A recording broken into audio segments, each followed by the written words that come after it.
L'obscurité planait sur la terre, dense et impénétrable, comme si le ciel lui-même retenait son souffle face au jugement imminent. L'humanité, distraite par la corruption et l'incrédulité, ne se rendait guère compte que le temps s'écoulait. Mais là-haut, sur les montagnes, un homme était en profonde communion avec Dieu. Mathusalem, l'homme le plus âgé jamais mentionné dans les Écritures, n'était pas seulement une figure historique. Il était un symbole vivant de la patience divine, du temps que Dieu accordait à l'humanité pour qu'elle se repente. Le silence du crépuscule n'était brisé que par le bruit de ses pas fermes, résonnant dans la vallée en contrebas.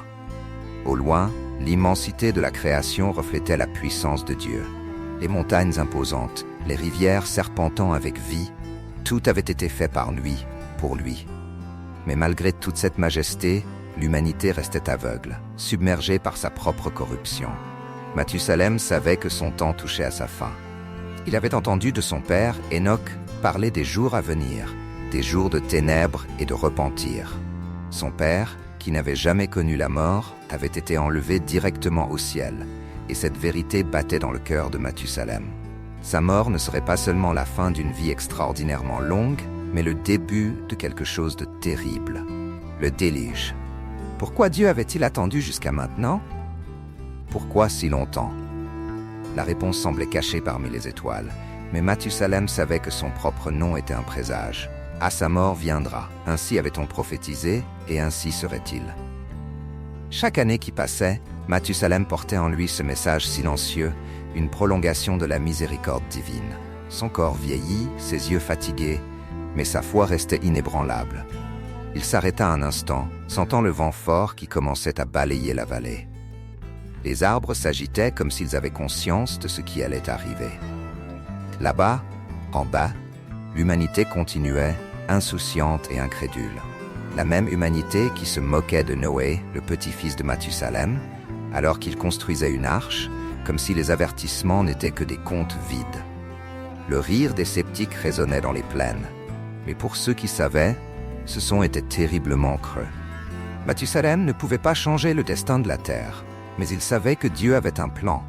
Il en avait toujours eu un. La patience de Dieu était comme l'océan immense, mais même les océans ont leurs limites. Et cette limite approchait. La mort de Mathusalem serait le signe pour le monde que le déluge était aux portes et que le jugement de Dieu, bien que juste, serait terrible. La Bible nous a déjà appris que tant qu'il y a de la vie, il y a de l'espoir. Et jusqu'au dernier souffle de Mathusalem, cet espoir serait prolongé. Jésus, des siècles plus tard, apporterait une nouvelle alliance. Mais pour l'instant, c'était le son du bois de l'arche qui symbolisait le salut. Mathusalem prit une profonde inspiration. Il savait que ses heures étaient comptées. La mort viendrait, et avec elle le poids du repentir d'une génération qui n'avait pas écouté les avertissements de Dieu. Noé était prêt, sa foi inébranlable. Mais qu'en était-il des autres? Qu'adviendra-t-il d'eux? Qu'adviendra-t-il de nous aujourd'hui si nous ignorons les signes que Dieu nous donne?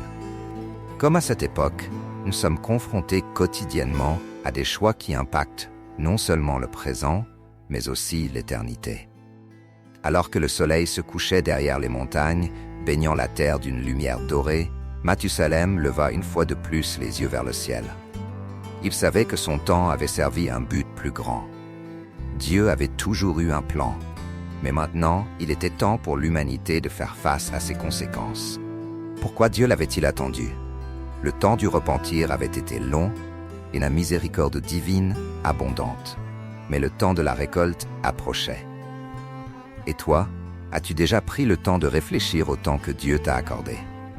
Laisse-nous tes réflexions en commentaire sur ce moment. Et si cette histoire t'a touché, n'oublie pas de mettre un j'aime, de t'abonner à la chaîne et de partager cette vidéo avec d'autres. Ensemble, nous pouvons réfléchir aux profondes leçons de la Bible et nous connecter à notre foi. Mathusalem avait vécu plus longtemps que tout autre homme. Ses yeux avaient vu des générations naître et mourir, des royaumes s'élever et s'effondrer. Mais tandis que le monde autour de lui changeait, la corruption de l'humanité ne faisait que croître.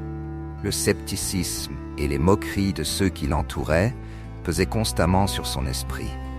Les rires des incrédules ne le dérangeaient pas directement, mais il ressentait le fardeau de leur choix. C'était comme si, chaque année, la distance entre les hommes et Dieu se creusait davantage. Il se souvenait des enseignements de son père, Enoch. Cet homme qui n'avait jamais connu la mort, qui avait marché avec Dieu si intimement qu'il fut emporté directement dans la présence divine. Mathusalem s'était toujours demandé ce que cela ferait de vivre une telle proximité avec Dieu, une relation si profonde qu'elle transcendait même la mort. Enoch parlait toujours de la foi, non pas seulement comme d'une croyance, mais comme une conviction vivante, quelque chose qui transformait l'être de l'intérieur. Mais où était cette foi maintenant? Parmi les hommes? Les villes étaient pleines de commerce, de fêtes et de violence. Plus personne ne semblait chercher les choses de Dieu. La corruption des Néphilim s'était répandue sur la terre et les histoires sur l'union entre les fils de Dieu et les filles des hommes alourdissaient le cœur de Mathusalem. Il savait que cela offensait directement les commandements divins. Chaque génération semblait s'éloigner encore davantage de ses buts originaux, de ses racines en Dieu. La sensation que la fin approchait était une constante dans son esprit. La construction de l'arche, menée par son petit-fils Noé, était le dernier espoir.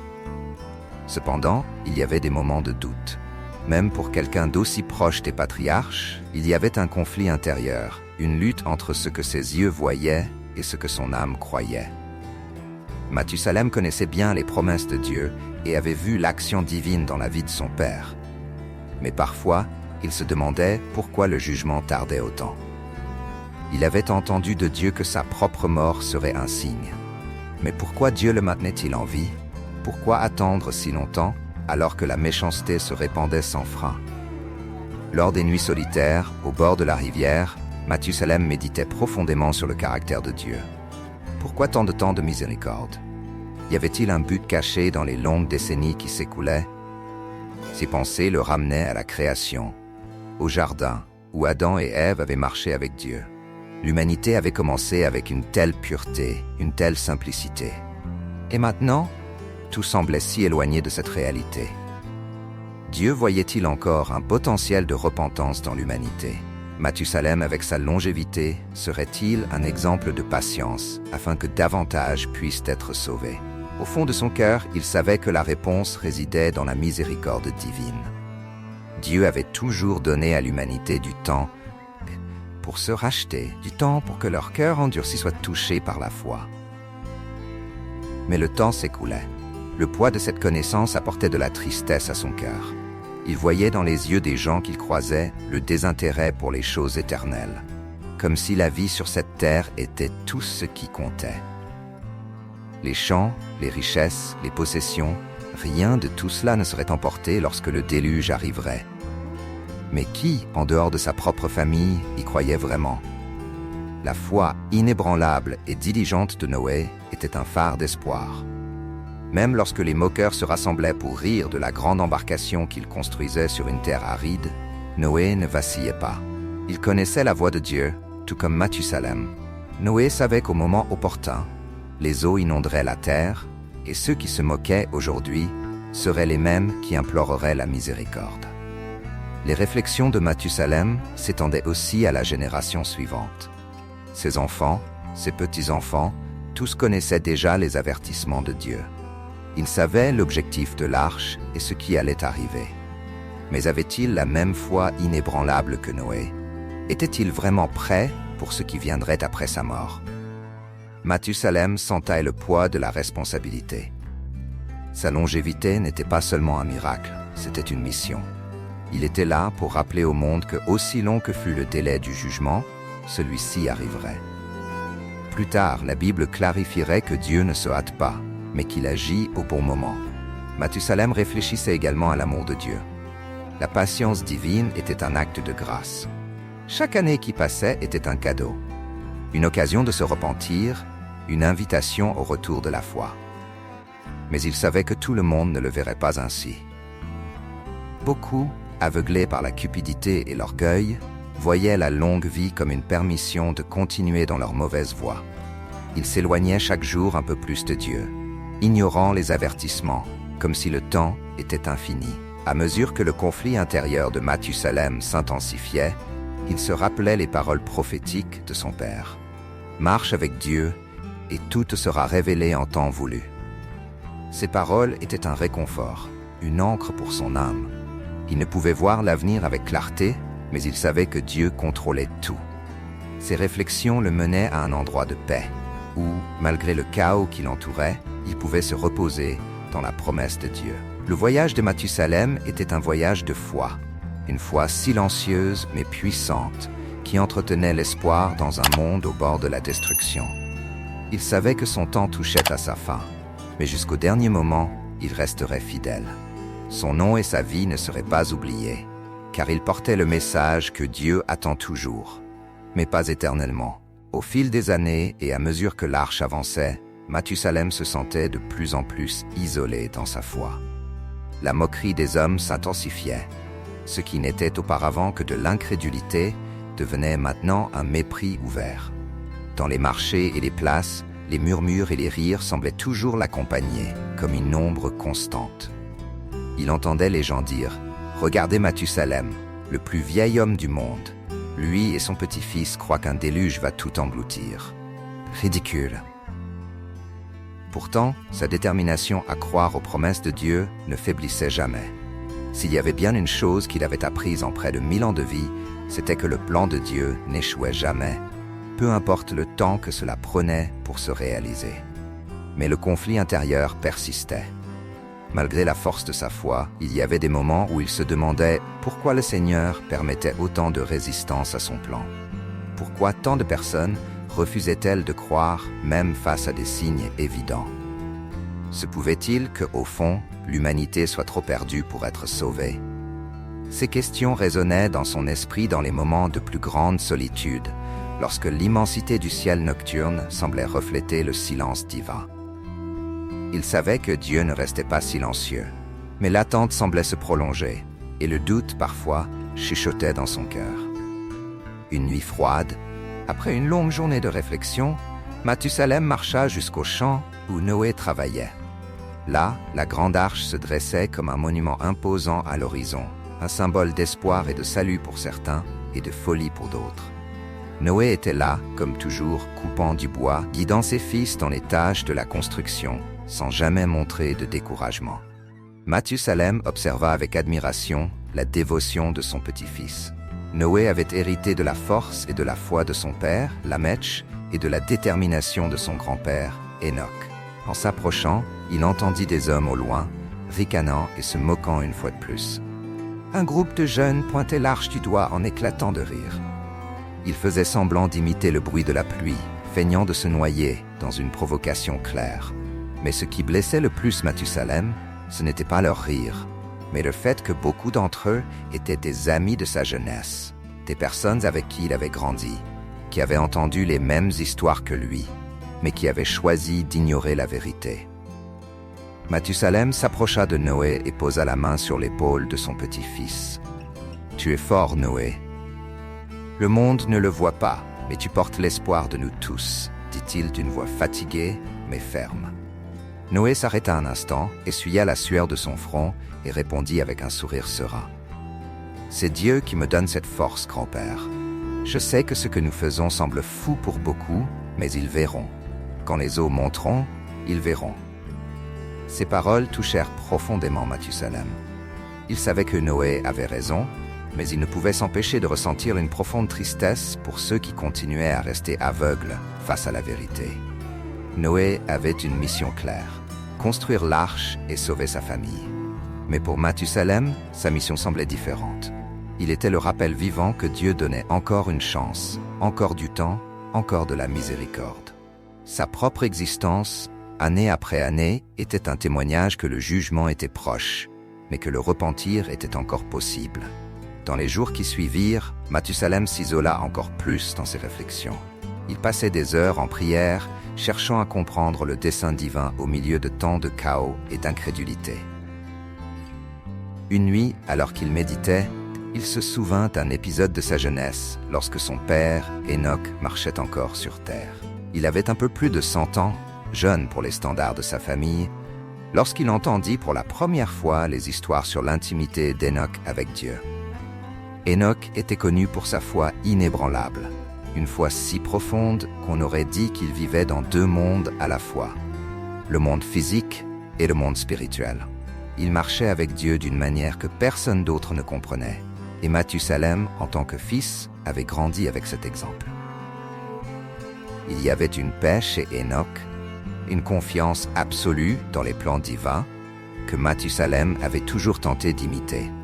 Mais, à la différence de son père, Mathusalem devait faire face au poids de vivre dans un monde de plus en plus corrompu, sans la même proximité céleste qu'Enoch avait connue. Cela le poussait inévitablement à se demander ce qu'il pouvait faire de plus pour aider ceux qui l'entouraient. Ses réflexions le menèrent à un point critique. Peut-être que lui, Mathusalem, se concentrait trop sur la corruption environnante et oubliait le pouvoir de la foi individuelle. Son père lui disait toujours que la foi pouvait déplacer des montagnes et peut-être que c'était là la clé. Peut-être devait-il avoir davantage confiance dans le fait que, même au milieu de toute cette dépravation, Dieu agissait encore dans les cœurs de ceux qui semblaient perdus. Le fait que le jugement ne soit pas encore arrivé était, en soi, un signe que l'amour de Dieu continuait de couler, même si l'humanité l'ignorait. Mathusalem commença à sentir une sorte de renouveau dans son esprit. S'il était encore en vie, c'était parce que Dieu avait un but pour lui. Ce n'était pas son rôle de sauver le monde, mais il pouvait continuer à être un témoin de la miséricorde de Dieu. Le lendemain matin, il se leva avec une nouvelle détermination. Il marcha jusqu'au champ où l'arche continuait à se construire, mais cette fois, il ne regarda pas les moqueurs. Il ne se laissa pas abattre par les paroles d'incrédulité qui l'entouraient. Au lieu de cela, ses yeux se fixèrent sur l'horizon, où le soleil se levait au-dessus des montagnes. Dieu était aux commandes, et Mathusalem savait que, jusqu'à son dernier souffle, il remplirait son rôle. Noé construisait l'arche de bois, mais Mathusalem bâtissait l'arche de la patience et du témoignage vivant, jusqu'à ce que le moment vienne enfin. Les jours continuaient de passer, et la construction de l'arche atteignait ses phases finales. Le grand bateau en bois, dont les dimensions défiaient la compréhension de la plupart, se dressait comme un symbole imposant au milieu de la terre sèche. Le temps semblait s'arrêter pour ceux qui croyaient aux paroles de Dieu, mais pour le reste de l'humanité, il filait rapidement, comme si le jugement promis n'arriverait jamais. Mathusalem, dans sa quête spirituelle, se retrouvait à un point de profonde réflexion. Le fardeau qu'il portait, celui d'être l'homme le plus âgé du monde et en même temps un signe prophétique pour le monde, était lourd. Il observait la nature autour de lui qui semblait conspirer pour avertir les hommes. Les saisons devenaient plus imprévisibles, les récoltes moins abondantes, et même les animaux montraient des comportements étranges, comme s'ils pouvaient pressentir ce qui allait arriver. Mais l'humanité restait indifférente. Les nuits, quand le silence régnait, il se demandait « Pourquoi Dieu avait-il attendu si longtemps? Pourquoi permettait-il que la méchanceté prospère, que la violence règne et que les innocents souffrent pendant si longtemps ?» Il y avait une réponse, il le savait. Dieu n'était pas indifférent à la souffrance. Au contraire, son cœur était profondément touché par la corruption de la terre, par le sang injustement versé. Mais l'amour de Dieu, cet amour même qui avait créé l'homme à son image, accordait encore du temps pour le repentir. Alors qu'il marchait entre les arbres un jour de profonde méditation, Mathusalem entendit le bruit lointain du tonnerre. Le ciel était clair, mais l'écho profond résonnait dans les montagnes. Il s'arrêta un moment, comme s'il attendait un signe plus grand. Il y avait une tension croissante dans l'air, une sensation qu'il ne pouvait ignorer. Dieu parlait, non pas avec des mots, mais à travers la création. Il savait que le temps de la patience touchait à sa fin. De retour chez lui ce soir-là, Mathusalem s'assit avec sa famille, ses enfants et ses petits-enfants, et partagea ce qu'il avait sur le cœur. « Ce qui m'inquiète le plus, dit-il en regardant chacun de ses descendants, ce n'est pas le jugement qui viendra. Cela, nous n'en doutons pas. Ce qui m'inquiète, c'est combien ne comprennent toujours pas la gravité de l'époque dans laquelle nous vivons. » Ces paroles étaient lourdes, comme si elles portaient le poids de ses 969 ans. Ses yeux, pleins de sagesse et de tristesse, reflétaient ce qu'il savait être la vérité. Beaucoup, même au sein de sa propre famille, n'avaient pas encore pleinement compris ce qui allait arriver.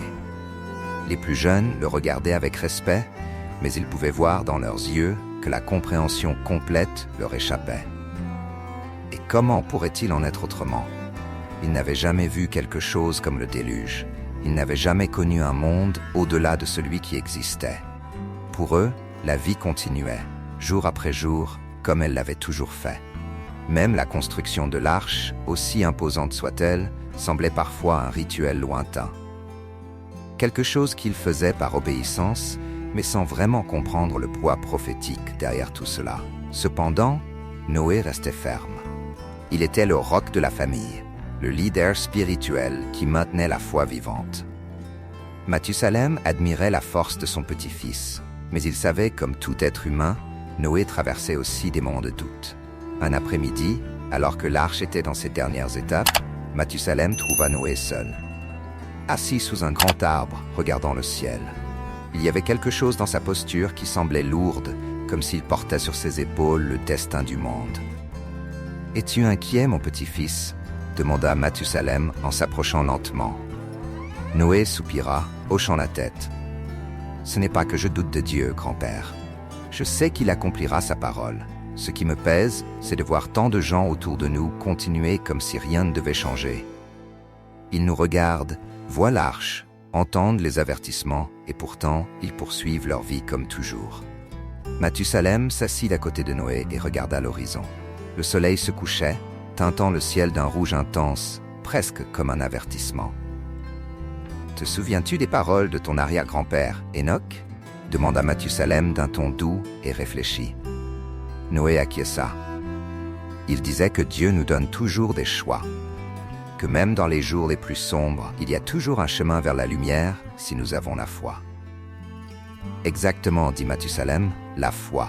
C'est de cela qu'il s'agit. Nous ne pouvons pas les forcer à croire, Noé. Mais nous pouvons continuer d'être un exemple. Dieu m'a attendu. Je suis le signe de sa patience. Chaque jour que j'ai vécu a été une prolongation de la miséricorde de Dieu. Mais maintenant, je sens que mon temps touche à sa fin, et avec lui, la porte de cette miséricorde se fermera aussi. Noé regarda son grand-père avec une expression sérieuse. « Tu penses qu'il ne reste plus beaucoup de temps ?» Mathusalem leva les yeux vers le ciel à nouveau, où les premières étoiles commençaient à apparaître. « Je le sens dans le vent, dans les arbres, dans le silence de la nuit. Enoch le savait, et maintenant je le sais aussi. Le temps est compté. » Ces paroles restèrent gravées dans l'esprit de Noé pendant des jours. Il se levait chaque matin avec une urgence renouvelée, instruisant ses fils de terminer les préparatifs, inspectant chaque détail de l'arche pour s'assurer que tout était en ordre. Chaque coup de marteau sur le bois était un rappel que le temps s'écoulait. Chaque clou, chaque planche ajustée portait avec elle l'écho des paroles de Dieu, un avertissement que la majorité refusait d'entendre. Mais même au milieu de ce travail incessant, le conflit intérieur de Mathusalem continuait. Il voulait croire qu'il restait encore de l'espoir pour certains, que d'une manière ou d'une autre, les paroles de Noé atteindraient ces cœurs endurcis, ceux qui passaient leur vie à rire, à plaisanter et à ignorer les signes. Comprendraient-ils la vérité avant qu'il ne soit trop tard, ou seraient-ils si plongés dans leur propre incrédulité qu'ils manqueraient leur chance de salut? Le cœur de Mathusalem se serrait à cette pensée. Il savait que le jugement serait juste, mais l'amour de Dieu était trop grand pour ne pas souhaiter que d'autres soient sauvés. Chaque jour, il priait en silence, demandant à Dieu que même dans les derniers moments, il touche les cœurs de ceux qui résistaient encore. Le temps s'écoulait comme un fleuve prêt à déborder, et l'anxiété qui accompagnait Mathusalem grandissait à mesure que l'heure fatidique approchait.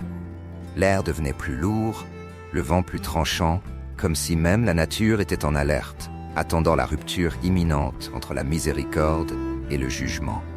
Noé et sa famille avaient déjà scellé les portes de l'arche et les préparatifs finaux étaient terminés.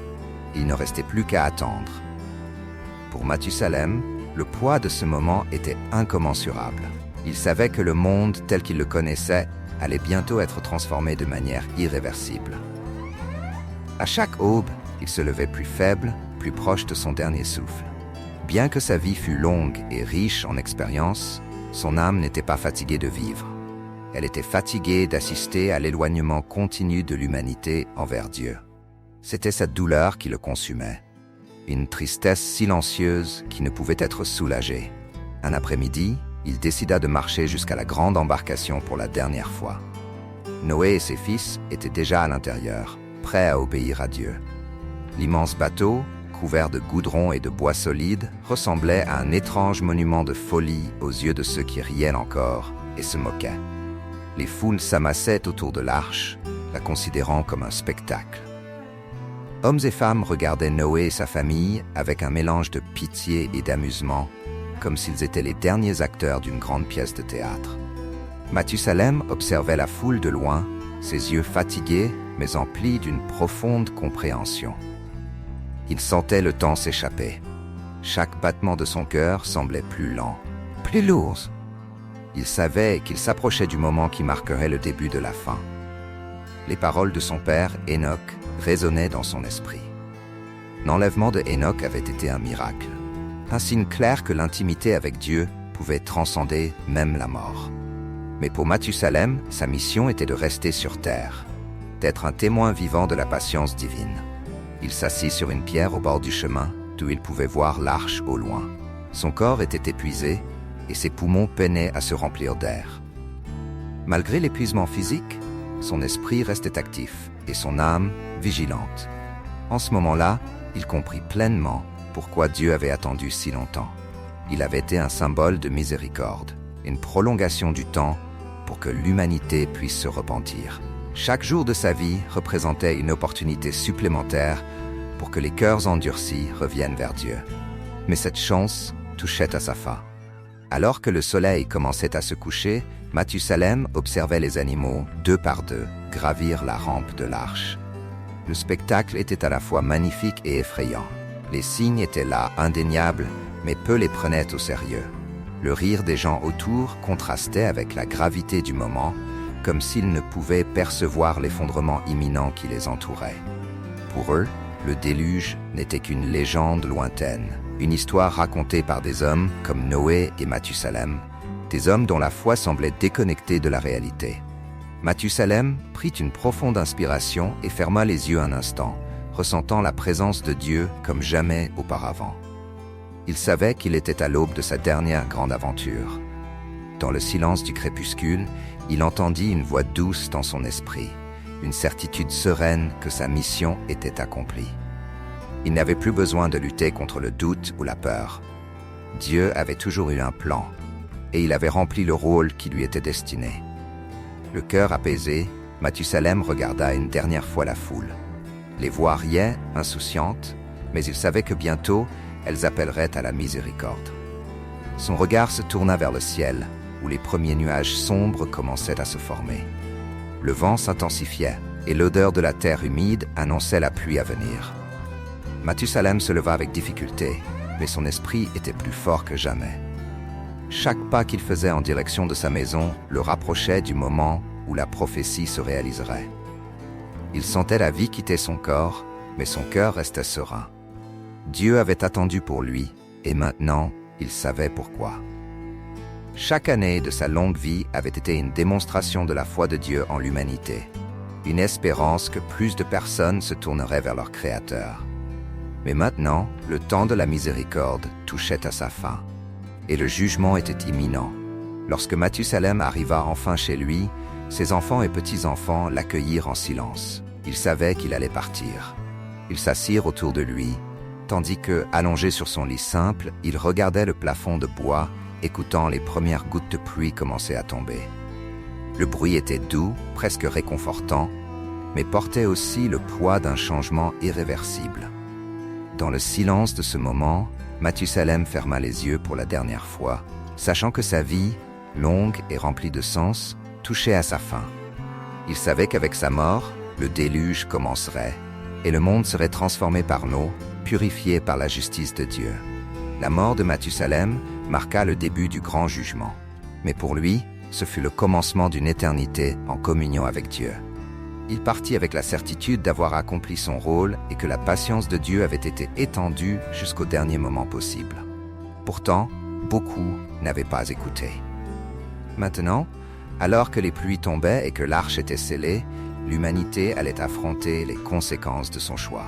Mathusalem avait été un phare d'espoir, mais le temps du repentir était passé. La pluie avait commencé comme un murmure, mais s'était rapidement transformé en un rugissement assourdissant. Un déluge qui semblait laver non seulement la terre, mais aussi les espoirs de ceux qui étaient restés hors de l'arche. Pour beaucoup, le bruit de la pluie était d'abord une curiosité, une nouveauté. Peu comprenaient qu'il s'agissait du commencement de la fin. Les rires et les plaisanteries se transformèrent en regards inquiets. Et bientôt, la peur se répandit parmi la foule. Mais il était déjà trop tard. À l'intérieur de l'arche, Noé et sa famille attendaient en silence.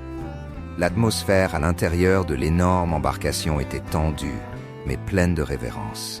Ils avaient obéi à la voix de Dieu, s'étaient préparés selon ses instructions divines, et maintenant, il ne leur restait plus qu'à faire confiance à un plan plus grand, au-delà de leur compréhension. Ils ne pouvaient pas voir ce qui se passait à l'extérieur, mais ils savaient. La pluie incessante qui martelait le toit de l'arche était le signe que tout ce que Mathusalem avait annoncé pendant des décennies se réalisait enfin. Et dehors, tandis que l'eau commençait à monter lentement, la panique s'installait. Ceux qui se moquaient auparavant couraient maintenant vers l'arche, criant après Noé, suppliant d'entrer. Le désespoir se lisait sur leurs visages alors qu'ils frappaient violemment le bois épais, leur voix se mêlant au son de la tempête qui s'intensifiait. Mais la porte était fermée, scellée par la main de Dieu. La révélation leur tomba dessus avec la force d'une vague dévastatrice. Les moqueurs comprirent enfin ce que Noé et Mathusalem avaient tenté de leur dire pendant si longtemps. Le jugement était arrivé, et la miséricorde qui leur avait été accordée pendant tant d'années s'était épuisée. Maintenant, leur vie était à la merci des eaux qui montaient de plus en plus vite. Pour Noé et sa famille, c'était le moment le plus difficile. Entendre les supplications de ceux qui, quelques jours auparavant, riaient d'eux, apportait un poids insupportable à chacun de leurs cœurs. Les pleurs et les cris résonnaient dans l'embarcation, et Noé, malgré sa foi inébranlable, sentit des larmes brûler ses yeux. Il savait qu'il ne pouvait plus rien faire. Dieu avait donné à l'humanité toutes les occasions de se repentir, et maintenant la justice divine devait prévaloir. Mais cela ne rendait pas ce moment moins douloureux. Tandis que la tempête dévastait la terre, le temps de la réflexion arrivait à son terme. Toutes ces années d'avertissement, toutes ces prédications, toutes ces opportunités données par Dieu, culminaient dans ce moment. Mathusalem, le symbole de la patience divine, était parti, et avec lui, la dernière chance de repentance.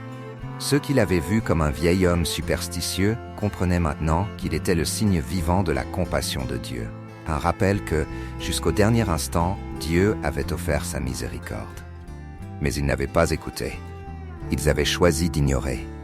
À l'intérieur de l'arche, Noé finit par se mettre à genoux.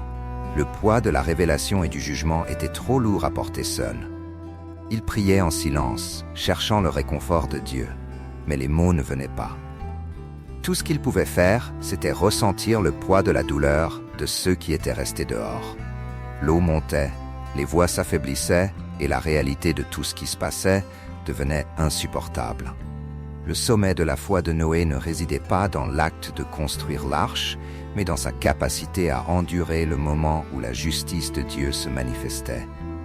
Il savait qu'il avait tout fait pour avertir les gens. Son cœur était partagé entre la paix de savoir qu'il était en sécurité dans la volonté de Dieu et la tristesse profonde pour ceux qui étaient emportés par les eaux.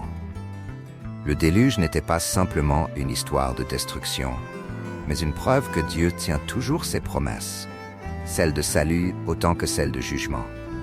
La révélation ultime pour Noé et pour nous tous est que Dieu attend, mais il agit aussi. La longue période de patience et d'avertissement servait à nous rappeler que, même quand il semble que le temps se prolonge indéfiniment, il y a un moment où l'occasion se termine. Noé comprit alors que le rôle de sa famille n'était pas seulement de survivre, mais de porter la responsabilité de reconstruire le monde après la purification. Ils étaient les vestiges de la foi, les porteurs de la promesse, les élus pour recommencer. Dehors, la tempête continuait sans relâche. La révélation finale de Dieu à l'humanité était complète. Mathusalem, l'homme le plus âgé, était la preuve vivante que la miséricorde de Dieu n'est jamais précipitée. Mais sa mort marqua la fin de ce temps. Désormais, les eaux du jugement recouvraient la terre. Alors que les eaux se répandaient sur la terre, submergeant villes, champs et montagnes, un nouveau silence s'installait dans le cœur de l'humanité. Ces dernières âmes qui, dans leur désespoir, avaient imploré la miséricorde, reposaient désormais dans l'immense mer d'eau tumultueuse. À l'intérieur de l'arche, le son de la pluie résonnait encore comme un tambour. Mais dans le cœur de Noé et de sa famille, le pire était passé. Ils étaient en sécurité, protégés par la promesse de Dieu. La transformation spirituelle que Noé ressentait n'était pas une joie liée à la simple survie, mais une profonde compréhension de la nature divine. Dieu ne fait pas que sauver. Il enseigne, il façonne et transforme à travers ses actions, aussi difficiles puissent-elles sembler. La douleur d'avoir entendu les cris désespérés de ceux qui étaient restés à l'extérieur pesait encore lourdement dans son âme, mais une responsabilité bien plus grande reposait désormais sur lui. À partir de cet instant, Noé savait que l'avenir de l'humanité dépendait de lui et de sa famille. À l'intérieur de l'arche, l'atmosphère était empreinte de révérence et de réflexion. Les fils de Noé regardaient leur père, voyant en lui un exemple vivant de foi et d'obéissance inébranlable. Ceux qui avaient travaillé à ses côtés pendant des années, construisant l'arche sous les moqueries de tous, comprenaient maintenant pleinement le sens de leur œuvre. Chaque coup de marteau, chaque planche fixée, chaque prière prononcée avait été un acte de confiance totale dans le plan de Dieu. Et ce plan, bien que difficile à comprendre, se révélait maintenant dans toute sa splendeur. Noé vivait désormais avec une clarté spirituelle renouvelée. Il savait que Dieu était à la fois juste et miséricordieux, et que l'histoire du déluge n'était pas seulement une leçon de destruction, mais de renouveau. L'arche, flottant sur les eaux du jugement, était aussi le symbole d'une nouvelle vie, d'un nouveau départ, de l'alliance éternelle que Dieu établirait avec lui et ses descendants. La mort de Mathusalem, la fin d'une ère de patience et le déluge désormais passé marquaient le début d'une nouvelle ère pour l'humanité. La transformation de Noé se manifestait également par la compréhension que sa mission ne s'achevait pas avec la survie au déluge. Elle ne faisait que commencer. Il n'était pas seulement l'homme qui avait obéi à Dieu et sauvé sa famille. Il était l'homme choisi pour être le père d'une nouvelle humanité, pour enseigner à la génération future l'importance de la foi en Dieu, de l'écoute de sa voix avant qu'il ne soit trop tard. Alors que les eaux commençaient lentement à se retirer et que l'arche naviguait sur les vastes courants d'un monde submergé, Noé se prosterna en prière. Il remerciait Dieu non seulement pour le salut, mais pour l'opportunité d'apprendre plus profondément sur son caractère. Dieu avait attendu patiemment, mais l'humanité n'avait pas su saisir le temps qui lui était donné. Désormais, il appartenait à Noé de faire en sorte que cette leçon ne soit jamais oubliée. Noé comprit enfin que la longue vie de son grand-père, Mathusalem, était un rappel constant de la miséricorde de Dieu. Un message que, jusqu'au dernier moment, le repentir était possible. Mais maintenant, avec le déluge passé, le temps du repentir avait cédé la place à celui de la reconstruction. La transformation spirituelle de Noé n'était pas simplement une victoire sur le chaos, mais une responsabilité qu'il porterait pour le reste de sa vie. Les jours dans l'arche continuèrent jusqu'à ce que, finalement, les eaux commencent à se retirer. La famille de Noé regardait par les petites fenêtres, observant les sommets des montagnes apparaître au loin. C'était un nouveau départ. Un silence profond régnait dans l'embarcation, non plus le silence du désespoir, mais celui de la paix et de l'acceptation. Noé savait que Dieu était avec eux, les guidant vers ce nouveau monde qui se formait. Et enfin, le moment tant attendu arriva. L'arche se posa doucement sur le mont Ararat. La terre, purifiée par les eaux, était prête à accueillir la nouvelle humanité. Noé sortit de l'arche avec sa famille et en posant le pied sur le sol, il construisit aussitôt un autel en l'honneur du Seigneur. L'odeur du sacrifice monta jusqu'aux cieux et Noé savait que Dieu était satisfait. L'arc-en-ciel qui se forma à l'horizon fut le signe de la nouvelle alliance, une promesse que Dieu ne détruirait plus jamais la terre, par un déluge. La transformation spirituelle était complète. Noé était désormais un homme nouveau, fortifié par l'expérience et par la compréhension de la foi en Dieu. Il savait que sa vie, celle de sa famille et l'histoire de leur salut seraient des rappels éternels, que, bien que le jugement de Dieu soit juste, sa miséricorde est toujours offerte en premier. Mathusalem avait été le symbole de cette miséricorde. Et désormais, Noé et sa descendance seraient le symbole d'une nouvelle alliance, une nouvelle chance pour l'humanité. Si cette histoire vous a touché, laissez vos réflexions dans les commentaires sur la patience et la justice de Dieu. N'oubliez pas d'aimer, de partager la vidéo et de vous abonner à la chaîne pour plus de réflexions bibliques qui nous aident à renforcer notre foi. Puissions-nous, comme Noé, écouter la voix de Dieu avant qu'il ne soit trop tard et marcher toujours dans l'obéissance et la confiance en ses promesses.